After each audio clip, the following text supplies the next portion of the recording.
morning students, welcome all of you to my channel MAIC Maths and Physics. Today in this lecture I will teach you from question number 8 of exercise 1.1. Exercise 1.1 question number 8. Question number 8 आपका दिया हुआ है, सिद्ध कीजिए कि एक फलन है, एक सेट है ए है 1 2 3 4 and 5 एंड एक रिलेशन दिया हुआ है, रिलेशन है a कामा बी ऐसा है कि a कामा बी ऐसा है कि mod of a minus B सम संख्या है।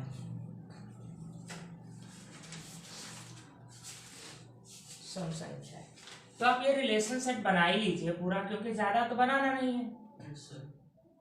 देखिए सम संख्या क्या होती है, zero is also even number, zero भी एक सम संख्या होती है, पता होना चाहिए। तो जब हम 1 यूज करेंगे 1 माइनस 1 जीरो आ जाएगा। तो 1 कामा 1 हम ले सकते हैं, ए और बी, देखो ए का मान हम 1 और बी की जगह भी 1 ले सकते हैं। हाँ तो क्या आ जाएगा, जीरो आ रहा है, जीरो सम संख्या है।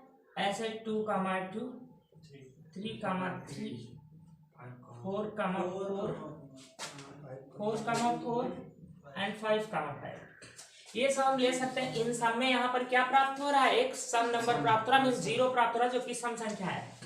अब हम और सब्ट्रैक्शन किसका ले सकते हैं, 1 माइनस 3 ले सकते हैं, 1 कामा 3 1 कामा 5 ले सकते हैं,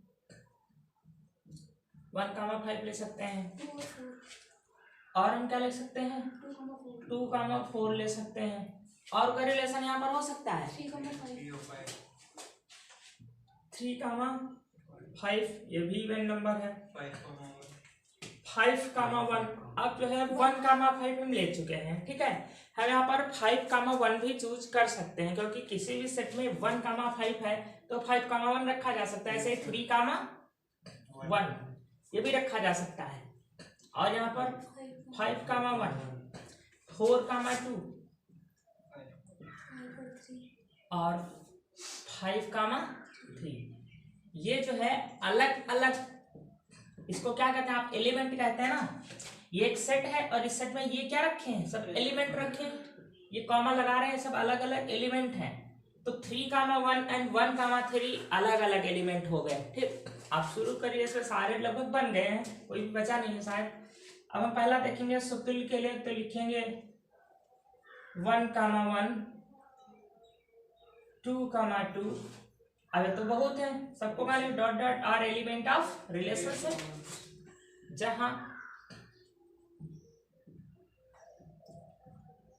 1 कामा 2 आर एलिमेंट ऑफ ए, ये एलिमेंट ए से लिए गए हैं। और अगर इनको कहें तो ये किससे हुए हैं, आर से रिलेशन। अर्थात अब यहाँ पर सबको नहीं लिख रहे हैं तो आप जनरल फॉर्म में भी लिख दीजिए, ए रिलेटेड टू ए, या लिख सकते हो A comma A R element of R, जहां A is element of A. Second, हम इसमें देख रहे हैं कोई भी अवयव ले लें, अगर हम ले रहे हैं 1 कामा 3 1 कामा 3 अगर इसमें है, 1 कामा 3 is element of relation set, then 3 कामा 1 is also element of relation set, ये भी इसका अवयव जरूर है। कोई भी ऐसा अवयव हम अगर इसमें से चूज कर रहे हैं तो उसका उसमें जो है ये प्रतिलोम जरूर रखा हुआ है, जहां 1 कामा 3 आर एलिमेंट ऑफ ए, अर्थात A related to B and B related to A, जहां ए कामा बी अवयव है ए से, सममित भी है, सममित संबंध भी है। यहां आपको क्या लिखना था, स्वतुल्य संबंध है।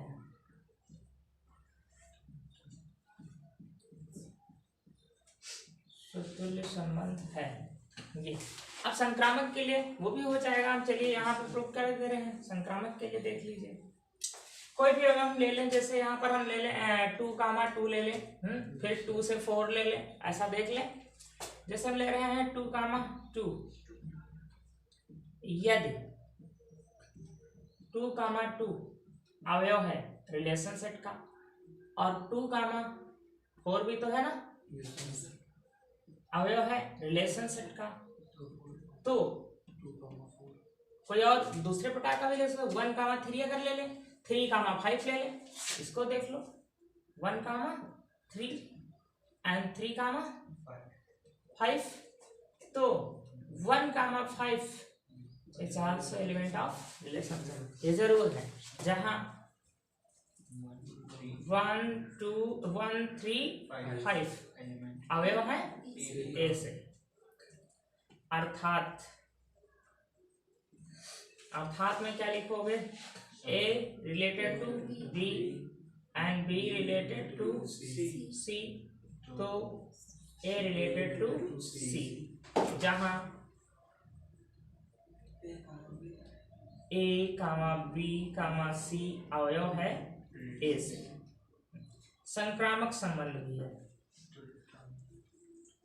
संक्रामक संबंध भी है, अतः यह एक तुल्यता संबंध है। तीनों हो गए तो क्या है, तुल्यता संबंध है, क्योंकि यह सम्मित भी है। अगला क्वेश्चन ये है कि प्रमाणित कीजिए 1, 3, 5 के सभी अवयव एक दूसरे से रिलेटेड हैं। देखिए 1, 3, 5 ये सब एक दूसरे से रिलेटेड है।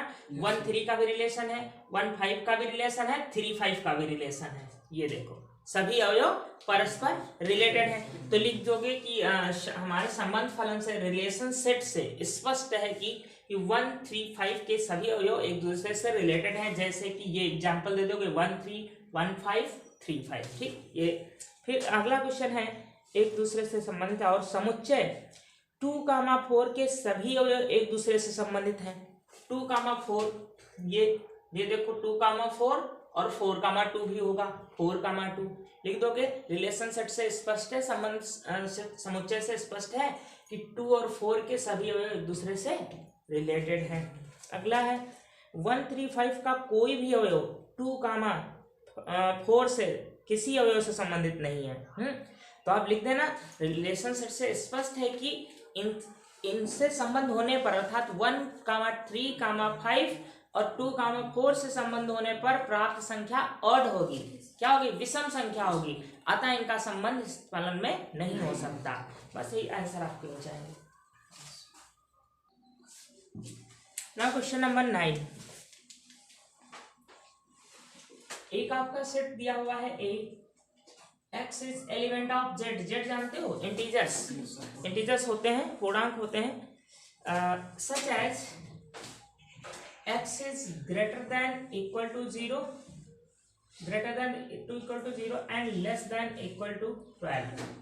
ये देखा है, इट मीन्स आर की वैल्यूज आप चूज कर सकते हो यहाँ पर 0 से लेकर के 12 तक, 1, 2, 3, 12 तक आप चूज कर सकते हो। इंटीजर तो है बट पॉजिटिव इंटीजर्स हैं, आपको ये दे रखा है 0 से 12 के बीच में, नेगेटिव इंटीजर्स नहीं। अगर ये ना दिया होता तो हमको नेगेटिव ही लेने पड़ते हैं यहाँ पर ऑल इंटीजर्स में। दिए गए इनके संबंध फलन आर में से प्रत्येक में तुल्यता संबंध आर इक्वल टू है ए, बी ऐसा है कि mod of A minus B 4 का एक गुणज है। आपका रिलेशन सेट ये है ए, बी ऐसा है कि mod of A minus B 4 का मल्टीपल है।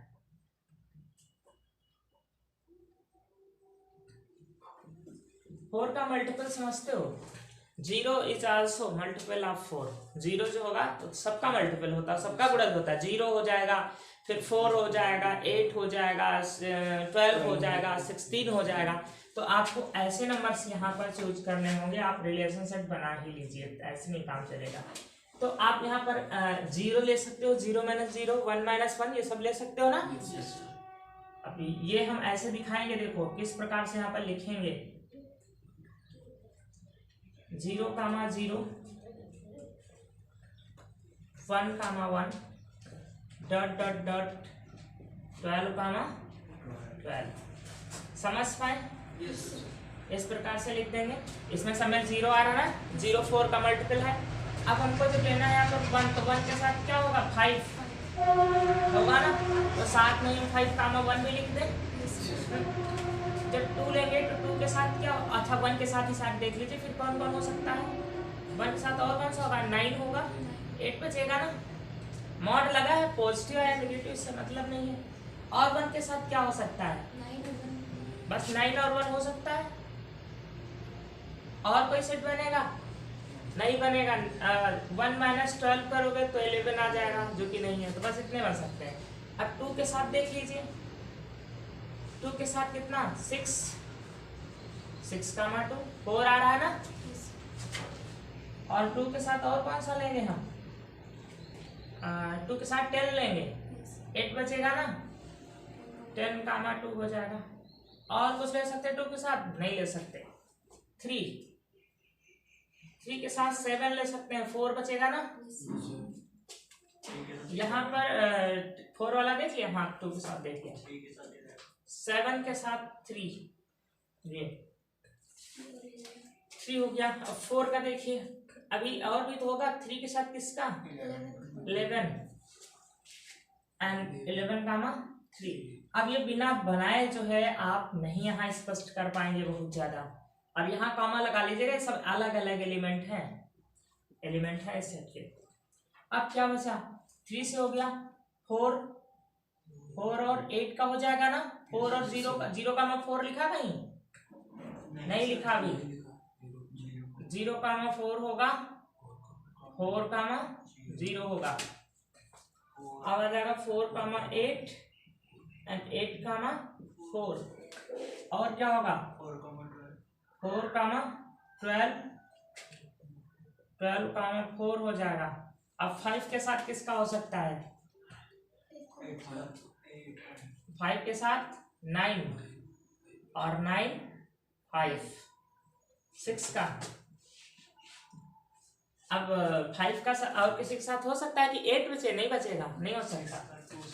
6 2 2 6 और कुछ हो सकता है, 6 का हो गया। 7 का 7 और 11 हो सकता है ना, और 11 का 7 ये हो सकता है। 7 का 11 से हो गया, 11 का 7 से हो गया। अब 8 का हो सकता है, 8 एंड 12 एंड 8। अब 9 का नहीं हो सकता। सारे सेट्स आपके बन गए हैं। अब इनको अगर हम बनाएंगे नहीं तो कैसे आप ये नीचे वाले समझ पाओगे, बिल्कुल नहीं समझ पाओगे। एक का ढूंढोगे, दूसरा का कहोगे, यहाँ पर रिलेशन ही नहीं अवेलेबल है। तो फर्स्ट आप क्या लिख सकते हैं, यहाँ पर लिखेंगे 0 का 0 1 का 1 dot dot are element of relationship, जहां 1 का 0 आर एलिमेंट ऑफ ए। यहाँ पर जनरल फॉर्म में अवश्य लिख दोगे, अर्थात ए इज रिलेटेड टू ए, ये या ए comma A R element of, ऐसे भी लिखा जा सकता है। रिलेटेड टू ये भी लिखा जा सकता है, ए comma A is element of relationship, ये भी लिख सकते। ये और ये सेम ही हुआ, ठीक है। ए का ए से रिलेशन है जहां ए एलिमेंट है समुच्चय ए का, ठीक। अतः यह, ये अर्थात लिखा हुआ है, अतः यह स्वतुल्य संबंध है। अतः यह स्वतुल्य संबंध है।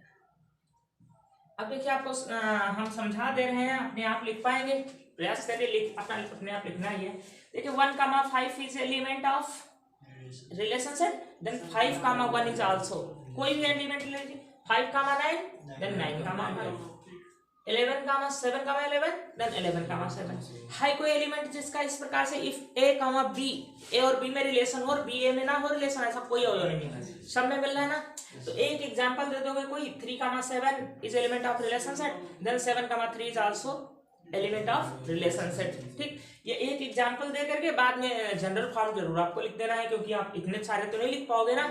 तो जनरल फॉर्म की जरूरत कब होती है, ये लिखने की, जब हम सबको शो नहीं कर पाते हैं। अब ये सममित हो गया ना, एक संक्रामक देख लीजिए। If 1,5 is element of relation set and 5,9 is element of relation set, then 1,9 also कहाँ मिल रहा है, ये 1,9 आल्सो, कोई भी एक ले लीजिए, कोई भी एक ले लीजिए, 1,9 is element of relation set, then 9,5 and 1,5 is also element. फिर आप जनरल फॉर्म में लिख दोगे तो ये क्या हो गया, संक्रामक, सतुल्य और सब कुछ हो गया ना, तो तुल्यता संबंध, यह एक तुल्यता संबंध है, क्या आप कर पाओगे। देखिए हम इतने सारे सेट ना बना करके अगर करना चाहते हैं तो कर सकते हैं, ऐसा नहीं है, बस हम आपको सोचते हैं समझ में आ जाए इसलिए जनरल फॉर्म पूरा कर दिया। आप चाहे तो देखिए कैसे कर सकते हो। Let A is element of A, तो आप कह सकते हैं mod of A minus A equal to 0, that is multiple of 4, जो कि 4 का गुणज है, 4 का गुणज है। आप कोई भी अवयव ए इसमें से चूज कर लीजिए, ए माइनस ए करेंगे 0 हो जाएगा ना, और 0 4 का गुणज है। अतः ए कामा ए अवयव है, इसका एलिमेंट है रिलेशन सेट का। ये हमने पहले ले लिया कि ए कहां से ले रहे हैं, यहां से ले रहे हैं, तो संबंध कैसा हो गया, सतुल्य हो गया। अब आप कहेंगे यदि मॉड ए माइनस बी 4 का गुणज है, तो यहां से माइनस कॉमन ले लीजिए, बी माइनस ए कर दीजिए, भी 4 का गुणज होगा, अर्थात ए कामा बी अवयव है रिलेशन सेट का, तो बी कामा ए भी अवयव है, एलिमेंट है रिलेशन सेट का, जहां ए कामा बी कहां से लिए जा रहे हैं, ए से लिए जा रहे हैं। ठीक, तो ये आप जनरल फॉर्म में ऐसे भी कर सकते हो, एग्जाम में आप समझ पाए बिल्कुल ऐसे कर दीजिए, ये पूरा लिख रहे हैं, आपको छूटा नहीं है। अब संक्रामक आपको करना है तो आप कहोगे ए माइनस बी, आगे लिखो मॉड ए माइनस बी 4 का गुणज है, तथा यहाँ यदि से शुरू हम करते हैं, तथा b माइनस सी 4 का गुणज है। आगे चाहे नेगेटिव हो या पॉजिटिव, इससे क्या मतलब, 4 का गुणज है बस। तो यहाँ पर इसमें से इसको अगर हम सब्ट्रैक्ट कर दें, इसमें सबको सब्ट्रैक्ट कर देंगे तो ये जो है हम सब्ट्रैक्ट करेंगे, लेकिन मॉड लगा ना, बी कट कर दिया, हम इसको हम जोड़ दें तो बी कैंसिल हो जाएगा, एक तरीके से मॉड लगाए तो जोड़ेंगे, बी कैंसिल होकर के आ जाएगा ए माइनस सी, तो हम क्या कहेंगे 4 का गुणज होगा ये।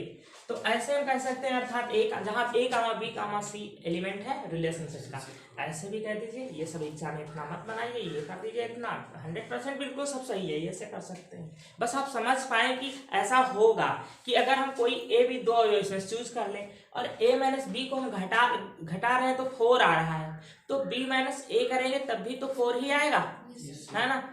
8 आ रहा तो यहाँ भी तो 8 ही आएगा, बस निगेटिव आएगा तो मॉड लगा हुआ है, पॉजिटिव हो जाएगा, बस ये चीज समझिए। अब देखिए 9 का सेकेंड पार्ट अपने आप कर लेना है आपको, रिलेशन है a equal to B, 100% solve करने का आप लोग हमें पता है। 10 नंबर में है ऐसे संबंध उदाहरण दीजिए जो सम्मित हो परंतु ना तो सतुल्य हो और ना ही संक्रामक। तो ऐसे रिलेशन बहुत सारे आप एग्जाम्पल में पीछे पढ़ के आए हैं, उन्हीं से चूज कर लेंगे, ये हम नहीं करेंगे। 11 नंबर देखेंगे। 11 नंबर क्वेश्चन है, सिद्ध कीजिए कि किसी समतल में स्थित बिंदुओं के समुच्चय में, समतल में बिंदु स्थित हैं, जैसे आप अपने फ्लोर ले सकते हैं, फर्श ले सकते हैं, r equal to P comma Q, ऐसा है कि बिंदु P की मूल बिंदु से दूरी बिंदु Q की मूल बिंदु से दूरी के बराबर है। ये एक मैंने प्लेन ले लिया, ये प्लेन ले लिया, यहाँ पर ये P हो गया, ये Q हो गया। P की मूल बिंदु से दूरी बराबर है Q की मूल बिंदु से दूरी, लैंग्वेज लिखना है आपको, ये O है।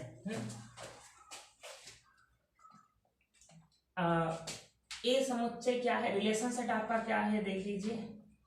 ए क्या लेंगे, समतल में एक समतल में स्थित कई बिंदु, एक समतल में स्थित विभिन्न बिंदुओं का समुच्चय, केवल P और Q ही नहीं है, विभिन्न बिंदुओं के समुच्चय का समुच्चय।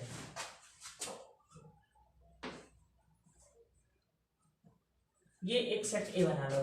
रिलेशन सेट है P, Q। ऐसा है कि P1 Q की मूल बिंदु से दूरी, जानते हो ये सब, बस आपको लिखना कैसा है। मूल बिंदु से दूरी समान है। अब अगर हमने ये रिलेशन ये लिया है सेट जिसमें से हमको अवयव एलिमेंट चूज करना है, तो एक समतल में स्थित बहुत से बिंदु हैं P, Q, R, S, T, हाँ ये सब U, V, ये बहुत सारे पॉइंट है ना। तो हम इसमें से कोई एक पॉइंट अगर ले लें P, OP equal to OP, किसी भी बिंदु की मूल बिंदु से दूरी स्वयं के बराबर होती है, तो हम लिख सकते हैं यहाँ पर रिलेशन सेट फर्स्ट लिख सकते हैं OP इक्वल टू OP, या दूरी यहाँ पर लिख दें, दूरी OP बराबर OP बराबर, हम अगर R मानना चाहते हैं तो इसको R मान ले, बराबर R, जहां P अवयव है किसका, A का, और OP कहाँ आएगा, OP किसका अवयव है, रिलेशन सेट का, रिलेशन सेट का, जो कि PQ आप यहाँ पर ये लिखेंगे जहां OP अवयव है रिलेशन सेट का और P अवयव है A का, क्योंकि OP क्या है, डिस्टेंस है, और P क्या है, एक समतल में पॉइंट है। तो समतल का पॉइंट कहाँ से ले रहे हैं, A से, और OP डिस्टेंस है, ये कहाँ से ले रहे हैं, यहाँ से ले रहे हैं। तो यहाँ पर हम लिख देंगे अर्थात A is related to A, या R is related to R, distance यहाँ R लिया है ना, तो R रिलेटेड टू R, और जहाँ आता है हमने OP को R लिख लिया है, जिससे यहाँ OP ना लिखना पड़े, ठीक है, नहीं तो लिखते OP रिलेटेड टू OP। आता या स्वतुल्य संबंध है, स्वतुल्य संबंध है, इसको हम R1 और R2 मान लेंगे तो अभी लिखने में बहुत आसानी हो जाएगी, इसको R3 मान लेंगे दूसरे को। सममित सिद्ध करने के लिए हम कहेंगे OP इक्वल टू, यदि OP equal to OR, OQ दिया है तो OQ ले लीजिए, OQ। अब इनको चाहे हम R1 इक्वल टू R2 ले लें, तो OQ अवश्य बराबर होगा OP के। अगर मूल बिंदु से P की दूरी आप लैंग्वेज में लिखेंगे तो बड़ा लिखेंगे, लेकिन लैंग्वेज भी लिख सकते हैं कि मूल बिंदु से P की दूरी बराबर है मूल बिंदु से Q की दूरी, तो मूल बिंदु से Q की दूरी मूल बिंदु से P की दूरी के बराबर अवश्य होगी, जहां P और Q समतल में स्थित पॉइंट है, ठीक है, A के अवयव है। तो आप कह देंगे जहां OP, OQ are element of relation set and P, Q are element of A। P, Q point है प्लेन के, और OP, OQ क्या है, दूरी है, जो कि कहाँ से ले, यहाँ से ले रहे हैं। आप कोई तीसरा पॉइंट R मान लिए हैं, अतः यह क्या हो गया, स्वतुल्य। आप लिखना चाहें तो ये लिखें R1 अर्थात R1 रिलेटेड टू R2, तो R2 related to R1 also, जहां R1 R2 कहां से है, रिलेशन सेट से है, R1 R2 है रिलेशन सेट से है, अतः यह सममित संबंध है, अतः यह सममित संबंध है, सममित संबंध। तीसरा अपने आप कर लीजिएगा, OP equal to OQ and OQ equal to OR, then OP is equal to OR, अवश्य इसके इक्वल होगा। जनरल फॉर्म में भी लिखिए चाहे ना लिखिए, अगर आप लैंग्वेज में लिख दीजिए ऐसे, तो आप जनरल फॉर्म में लिखने की इसमें जरूरत ही नहीं है कुछ भी, कि बिंदु P की दूरी मूल बिंदु से बिंदु P की दूरी बराबर मूल बिंदु से बिंदु Q की दूरी, तथा मूल बिंदु से बिंदु Q की दूरी बराबर मूल बिंदु से बिंदु R की दूरी, तो मूल बिंदु से P की दूरी मूल बिंदु से R की दूरी के बराबर अवश्य होगी। तो ये कुछ संकेत ना लिखिए, आप टोटल लैंग्वेज लिख दीजिए, जहाँ पी क्यू आर समतल में स्थित बिंदु है। ठीक, तो ये तुल्यता संबंध हो गया। जैसे क्वेश्चन नंबर 12 है, आप केवल रिलेशन सेट को थोड़ा सा समझ लीजिए। T1 एंड T2 ये ट्रायंगल है, T1 कामा T2 ऐसे हैं कि T1 समरूप का चिन्ह लगा दें, समरूप T2, T1 and T2 T3 ये सब बहुत सारे ट्रायंगल हैं और ये समरूप हैं। तो आप देखिए यहीं से आपको स्पष्ट है, T1 है सिमिलर है T2 के, एक 3 भी हमको मानना पड़ेगा, T3 ये तो गोला बना दिया मैंने, ये भी ट्रायंगल ही होगा। तो आप कहोगे यहाँ क्या, पहला जो स्वतुल्य प्रूफ करने जा रहे होगे तो लिख दोगे हम जानते हैं कि प्रत्येक त्रिभुज स्वयं के समरूप होता है। सो T1 रिलेटेड टू T1 जहाँ T1 एलिमेंट कहाँ से होगा, है कोई सेट इसमें दिया हुआ है, किसी सेट का नाम दिया ए से होगा, क्योंकि ए दिया हुआ है। ए को क्या कहा है, सिद्ध कीजिए समस्त त्रिभुजों का समुच्चय ए। ऊपर ए सेट में क्या लिखोगे, समस्त त्रिभुजों का समुच्चय लिखोगे। ठीक है, वहीं से चुनना है। तो हर एक त्रिभुज अपने स्वयं के समरूप होता है, अतः यह स्वतुल्य संबंध है। फिर लिख देना यदि T1 समरूप है T2, आप चाहे तो सिंबल ही यूज कर सकते हैं। इसका मतलब यह है T1 ट्रायंगल 1 समरूप है ट्रायंगल 2, तो ट्रायंगल 2 अवश्य समरूप होगा ट्रायंगल 1 के। लैंग्वेज लिख दीजिए, भाषा आप लिखिएगा यहाँ पर। ठीक है, ये सिंबल बहुत अच्छा मेथड नहीं है ये यूज करना, लेकिन आप कर सकते हैं ब्रैकेट में इसको। ऐसे तीसरा भी सम्मित हो गया, यदि ट्रायंगल 1 समरूप होगा ट्रायंगल 2 के, और ट्रायंगल 2 कोई ले रहे हो ये समरूप है ट्रायंगल 3 के, तो ये इसके समरूप जरूर हो जाएगा, इसके समरूप तो स्वतुल्य और सब कुछ हो गया तुल्यता।